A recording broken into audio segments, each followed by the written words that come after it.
नमस्कार, लोकतंत्र मिररच्या टॉप 25 मध्ये आपल्या सगळ्यांचं स्वागत आहे। मी आहे आपल्यासोबत पल्लवी।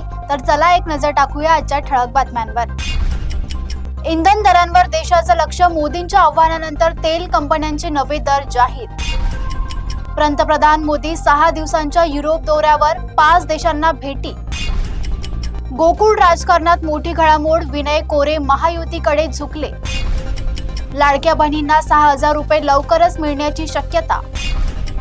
जुन्नरमध्ये कालवा फुटल्याने लाखो लिटर पाणी वाया, शेतीचं मोठं नुकसान। बँकॉकमध्ये थायलंड ओपन सुरू, सिंधू व लक्ष्य सेनकडे देशांचं लक्ष।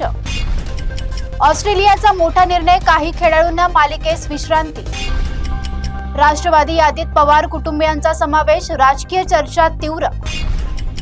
कोल्हापूरमध्ये शक्तीपीठ महामार्गासाठी स्थळ पाहणीला सुरुवात।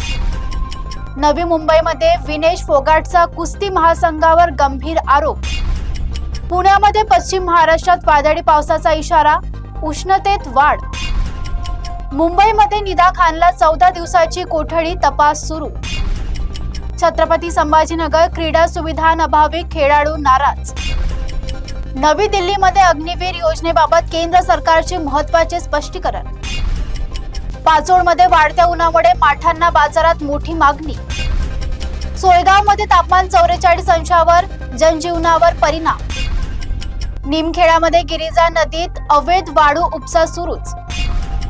डावरगावमध्ये तलावात बुडून तरुणाचा मृत्यू, परिसरात खळबळ। गंगापूरमध्ये पाणी टंचाई तीव्र, 22 गावांना टँकरने पाणी पुरवठा। नवी दिल्लीमध्ये बॉक्सिंग संघटनेच्या शिबिराला एसआयची स्थगिती। मुंबईमध्ये भूसंपादन माहिती लीक करण्यावर कार्यवाहीचा इशारा।